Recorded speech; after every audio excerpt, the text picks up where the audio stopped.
نحمده ونصلی علی رسولہ الکریم اما بعد۔ بزرگان محترم، نوجوانان اسلام اور عزیز دینی ساتھیوں، آج کی مجلس میں آپ حضرات کے سامنے اعمال رمضان کے تعلق سے کچھ اہم اور ضروری باتیں عرض کرنی ہیں۔ شعبان المعظم کی آخری تاریخ ہے اور رمضان المبارک کی آمد ہے۔ رمضان المبارک کا مہینہ ہر ایمان والے کے لیے، ہر امتی کے لیے رحمتوں کی، برکتوں کی، مغفرتوں کی سوغات لے کے آتا ہے، اور ہر شخص، ہر ایمان والا، ہر اسلام والا اس مہینے کو بڑی اہمیت کے ساتھ، بڑی خصوصیت کے ساتھ گزارنے کی کوشش کرتا ہے۔ تو آج ہم یہ جانیں گے اور یہ سنیں گے کہ اس مہینے کو کیسے کارآمد بنایا جائے، ثمر آور بنایا جائے، اور کیسے اس مہینے سے مکمل طور پر استفادہ کیا جائے کہ اس مہینے کی تمام رحمتیں، تمام برکتیں اور تمام مغفرتیں ہمارے حصے میں آ جائیں۔ اس کے لیے ہمیں جو رمضان کے اعمال حضور پاک صلی اللہ علیہ وسلم سے اور صحابہ کرام سے اور ان کے بعد امت کے اولیاء اللہ سے جنہوں نے اس مہینے کی کما حقہ قدر کی ہے، ان کے اعمال سے ہم جانچیں گے کہ کس طریقے سے انہوں نے اس مہینے کو گزارا ہے، تاکہ وہ اعمال ہم بھی کریں تو ہم بھی انہی کی طرح رمضان المبارک سے مکمل طور پر فائدہ حاصل کر سکیں۔ احادیث کے تتبع سے، احادیث کے مطالعے سے یہ بات کھل کے سامنے آتی ہے کہ حضور پاک صلی اللہ علیہ وسلم اور صحابہ کرام رضی اللہ تعالی عنہم اجمعین کی زندگیوں میں رمضان المبارک کے مہینے میں 3 اعمال کی کثرت ہوتی تھی۔ حالانکہ یہ جو 3 اعمال آپ کے سامنے آنے والے ہیں، یہ حضور اور صحابہ کی زندگی میں پورے سال رہتے تھے، لیکن جب رمضان المبارک کا مہینہ شروع ہوتا تھا تو پورا رمضان ان 3 اعمال کے اندر کثرت ہوتی تھی، اور حد سے زیادہ ان 3 اعمال کے اہتمام میں وہ لوگ کوشش کرتے تھے۔ اور چونکہ ہمارے لیے مشعل راہ، مثال اور نمونہ حضور کی اور صحابہ کی زندگی ہے، لہذا جو چیزیں ان سے رمضان کے حوالے سے ثابت ہوں گی، ملیں گی، ہمیں ان چیزوں میں بڑھ چڑھ کے حصہ لینا ہے۔ وہ اعمال کون سے ہیں جن میں حضور پاک صلی اللہ علیہ وسلم اور صحابہ کرام رمضان کے مہینے میں دلچسپی لیتے تھے اور حد سے زیادہ آگے بڑھنے کی اور ان اعمال پر عمل کرنے کی کوشش کرتے تھے؟ ان اعمال کے اندر پہلا عمل ہے قرآن کریم کی تلاوت۔ جب رمضان کا مہینہ شروع ہوتا تھا، حضور پاک صلی اللہ علیہ وسلم بھی اور صحابہ کرام بھی انتہا درجے کی قرآن کریم کی تلاوت کرتے تھے، بے پناہ، بے انتہا۔ اس کی کوئی تعداد نہیں ہوتی تھی، اس کی کوئی مقدار نہیں ہوتی تھی۔ جتنا وقت ملتا تھا، جتنی فرصت ملتی تھی، سارا کا سارا، فرصت والا بھی اور مشغولی والا بھی، سارا وقت قرآن کریم کی تلاوت میں خرچ ہوتا۔ اس کی کیا وجہ ہے؟ اس کی وجہ یہ ہے کہ قرآن کریم کو رمضان المبارک کے مقدس مہینے کے ساتھ زبردست مناسبت ہے، زبردست تعلق ہے اور زبردست لگاؤ ہے۔ قرآن میں 2 جگہ اللہ تبارک و تعالیٰ نے رمضان المبارک کے مہینے کو قرآن کریم کے ساتھ جوڑا ہے۔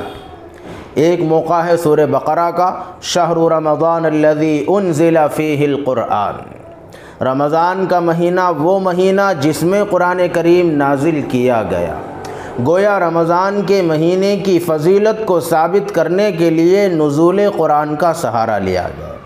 یہ نہیں کہا کہ قرآن کریم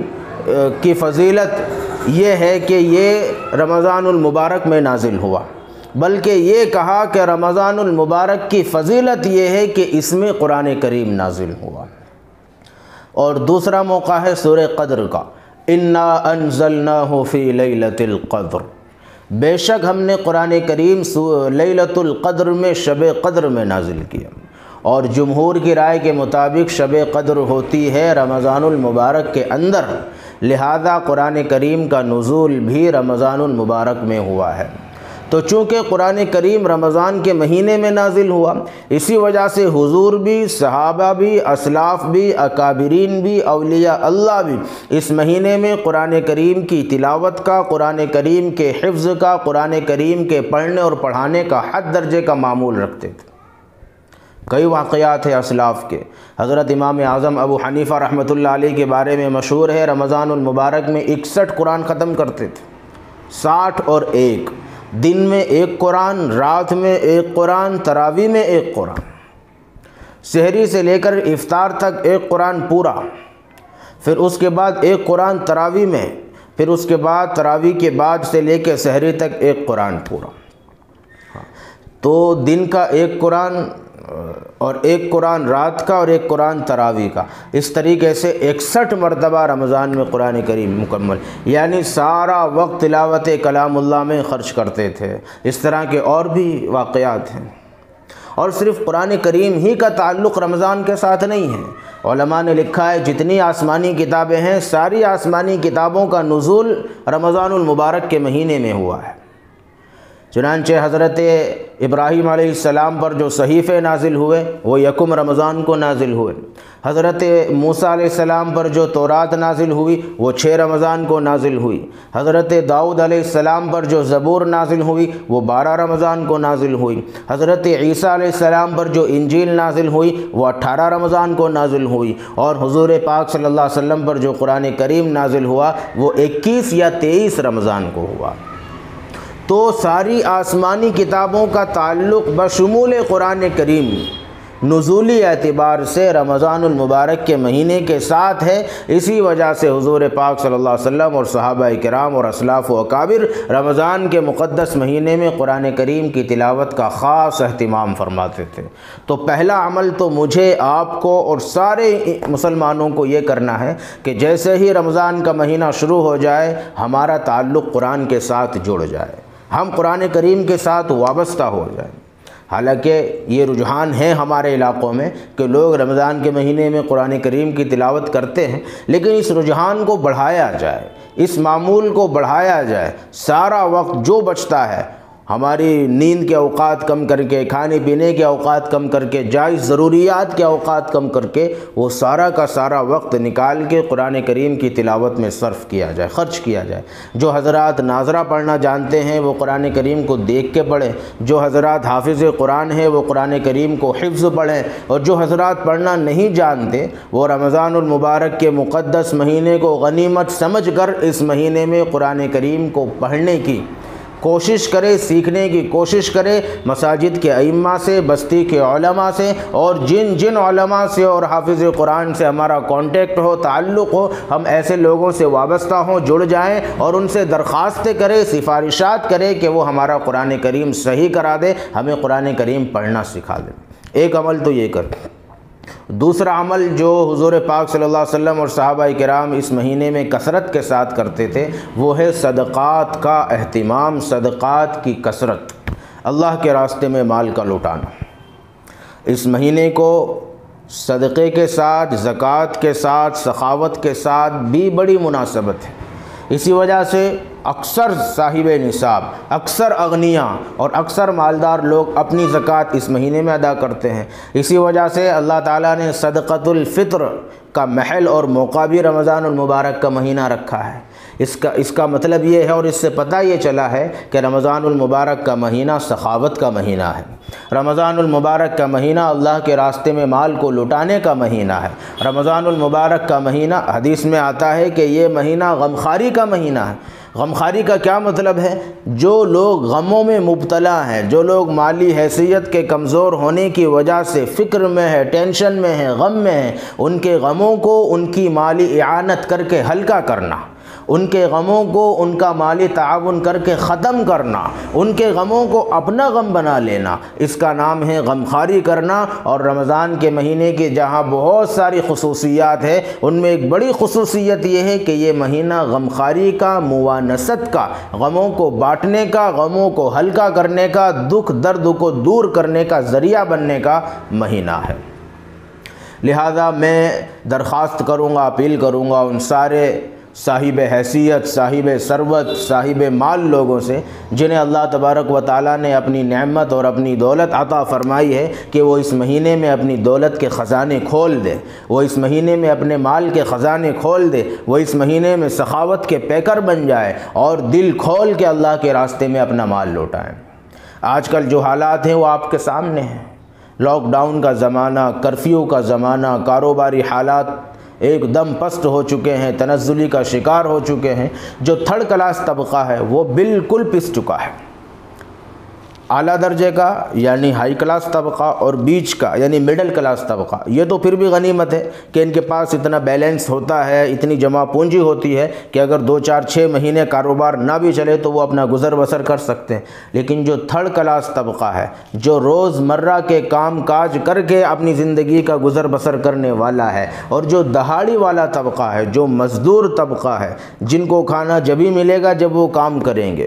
ایسے لوگوں کی حالت بالکل خستہ ہو چکی ہے۔ وہ لوگ بالکل پس چکے ہیں اور نہ آگے مستقبل قریب کے اندر ان کے حالات کے سدھرنے کا کوئی امکان نظر آتا ہے۔ تو ایسے وقت میں، اور پھر رمضان کا مہینہ بھی ہے اور پھر ساتھ میں چاروں طرف مہاماری بھی ہے، ایسے وقت کے اندر اگر ہمارا 1 روپیہ کسی کے پیٹ کے بھرنے میں لگ جاتا ہے، یا کسی کا سر چھپانے میں لگ جاتا ہے، یا کسی کے بدن پہ لباس زیب تن ہونے میں لگ جاتا ہے، یا کسی کا قرضہ اترنے میں لگ جاتا ہے، یا کسی کی تکلیف دور ہونے میں لگ جاتا ہے، یہ ہمارے لیے ذریعہ نجات اور دخول جنت کا سبب بن سکتا ہے۔ ایسے وقت میں جب لوگ مال جمع کر کر کے رکھ رہے ہوں اور انویسٹ نہ کرتے ہوں اور باہر نہ لگاتے ہوں، یہ سوچ کے پتہ نہیں یہ بحران کب تک چلے گا، پتہ نہیں یہ کوہرام کب تک رہے گا، پتہ نہیں یہ تکلیف اور مصیبت کا سامنا کب تک کرنا پڑے گا، لہذا میں خود اپنی آگے کی ترتیب بنانے کے لیے سارا مال جمع کر کے رکھوں اور خرچ نہ کروں۔ ایسے وقت میں اگر کوئی اپنے مال کے خزانے کا منہ کھولتا ہے اور ایسے وقت میں اگر کوئی دونوں ہاتھوں سے لٹاتا ہے تو سمجھیں کہ وہ اللہ تبارک و تعالیٰ کے یہاں مقبول ہونے کی علامت اور نشانی۔ اور پھر رمضان میں تو ویسے ہی 1 کا 70 ہو جاتا ہے، 1 روپے کا 70 روپے کا برابر ثواب ملتا ہے۔ لہذا ایسے موقع میں ڈھونڈ ڈھونڈ کے غرباء کو، فقراء کو، ضرورت مندوں کو، حاجت مندوں کو، مستحقین زکوٰۃ کو ڈھونڈ ڈھونڈ کے، کچھ تو وہ ہوتے ہیں جو اپنی ضروریات کا اظہار کر دیتے ہیں، مگر اکثر وہ لوگ بھی ہوتے ہیں جو مارے شرم کے، مارے حیا کے ضروریات کا اظہار زبان سے نہیں کر سکتے، مگر ایمان والے کے فراست، عقل مندی کا تقاضا یہ ہے کہ وہ پیشانی پر پڑنے والی لکیروں کو پہچان لے اور پڑھ لے، اور وہ یہ اندازہ لگا لے کہ اس کی پیشانی کی لکیریں کیا بیاں کرتی ہے اور یہ میرے پاس کیوں آیا ہے۔ یہ زبان سے کچھ نہیں کہہ رہا ہے، لیکن اس کی آنکھوں کی نمی اور پیشانی کی لکیریں اور اس کے ہاتھ کی کپ کپی بتاتی ہے کہ یہ بہت زیادہ گہرے رنج و غم کے اندر مبتلا ہے۔ لہذا ایسے لوگوں کو ڈھونڈ ڈھونڈ زکوٰۃ جو اللہ تعالیٰ نے فرض کی ہے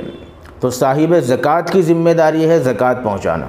یہ تو ہمارے یہاں جو مستحقین زکوٰۃ ہیں ان کا ہم پر، یعنی جو صاحب نصاب ہے ان پر یہ احسان ہے کہ وہ آتے ہیں اور زکوٰۃ لے کے چلے جاتے ہیں، ورنہ تو امراء پر، مالداروں پر، اغنیاء پر یہ ذمہ داری بنتی ہے کہ وہ اپنا مال لے کے جائیں مستحقین زکوٰۃ پر، فقراء کے سامنے، غریبوں کے سامنے، اور کہیں لو یہ ہماری زکوٰۃ رکھو۔ یہ ان کی ذمہ داری ہے۔ اگر کوئی فقیر ان کے پاس لینے نہیں آتا تو امیر اس سے بری نہیں ہوتا کہ وہ اپنی زکوٰۃ نہیں دے رہا ہے، کیونکہ کوئی لینے نہیں آ رہا ہے۔ نہیں، یہ مسئلہ نہیں ہے، اس کو خود جا کے ڈھونڈ ڈھونڈ کے اپنی زکوٰۃ پہنچانی پڑے گی۔ تو آج کا ماحول جو ہے وہ بہت ہی خطرناک ماحول ہو چکا ہے اور اس میں ضرورت مندوں کی شرح بڑھ چکی ہے، مستحقین زکوٰۃ کی مقدار اور تعداد بڑھ چکی ہے۔ لہذا ایسے وقت کے اندر زکوٰۃ کے علاوہ مد سے بھی امداد کرے، زکوٰۃ کے علاوہ رقومات سے بھی امداد کرے۔ اگر کسی کی 5,000، 10,000، 50,000 زکوٰۃ بنتی ہے، وہ اس نے دے دی، اس کے بعد بھی اگر کوئی ضرورت مند آتا ہے تو اس کو پھر یہ نہ کہے کہ میں زکوٰۃ دے چکا ہوں،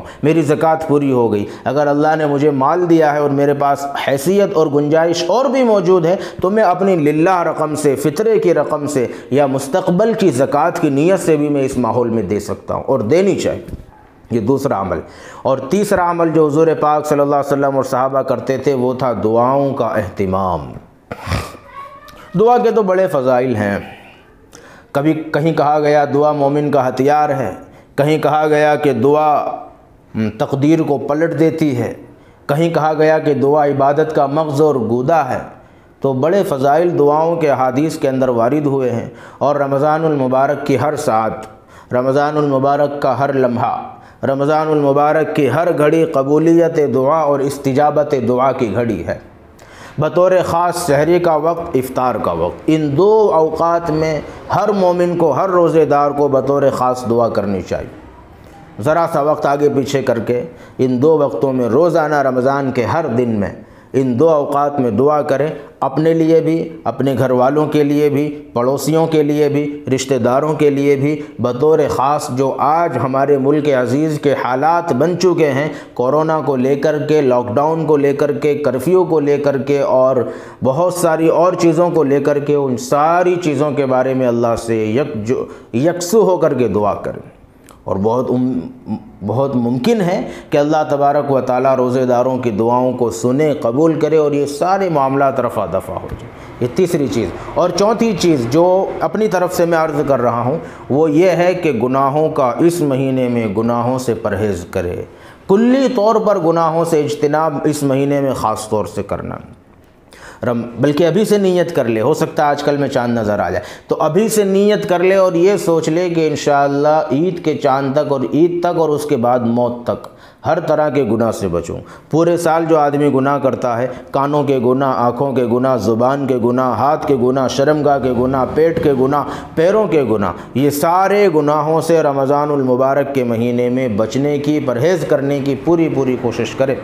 کیونکہ جس چیز کے اندر، جس موسم کے اندر اور جس موقع کے اندر عبادت کا بھاؤ بڑھتا ہے تو وہیں گناہوں کی شدت اور گناہوں کی سزا بھی بڑھتی ہے۔ ایک آدمی حرم مکی کے اندر ایک نماز ادا کرتا ہے تو 1,00,000 نمازوں کا ثواب ملتا ہے، لیکن وہی آدمی حرم مکی کے اندر کھڑا ہو کے کسی کو گالی دیتا ہے تو اس کی گالی کا وبال بھی بڑھ جاتا ہے۔ اسی طریقے سے ایک آدمی رمضان کے مہینے میں ایک فرض ادا کرتا ہے تو 70 فرائض کا ثواب لے کے جاتا ہے، اور وہی آدمی جب رمضان کے مہینے میں گالی دیتا ہے، جھوٹ بولتا ہے، غیبت کرتا ہے، کسی کو ستاتا ہے، کسی کا مال چوری کرتا ہے، اور زنا کرتا ہے اور جھوٹ بولتا ہے، تو اسی طریقے سے اس کی قباحت، اس کی شناعت، اس کا وبال، اس کا جرم اور اس کا گناہ بھی اتنا ہی بڑھ جاتا ہے۔ صرف نیکیوں کے بھاؤ نہیں بڑھتے ہیں، گناہوں کی شدت بھی بڑھ جاتی ہے۔ صرف نیکیوں کے وزن نہیں بڑھتے ہیں، گناہوں کا جرم اور گناہوں کی سزائیں بھی بڑھ جاتی ہے۔ اس لیے اس مہینے کے اندر عبادات میں کثرت کرنی ہے اور گناہوں میں قلت کرنی ہے۔ عبادات کے معیار کو بلند سے بلند تر بنانا ہے، اور گناہوں کے معیار کو نیچے سے نیچے لانا۔ ہر حتی الامکان صغیرہ کبیرہ ہر گناہوں سے بچنے کی کوشش کر۔ اگر کسی وجہ سے بتقاضۂ بشریت گناہ ہو جائے، فوراً رمضان کے مہینے میں توبہ اللہ کر لیں تاکہ وہ گناہ رمضان کے مہینے میں ہی صاف ہو جائے۔ اللہ تبارک و تعالی ہم سب کو کہنے سننے سے زیادہ عمل کی توفیق عطا فرمائے۔ آمین۔ وآخر دعوانا الحمد للہ رب العالمین۔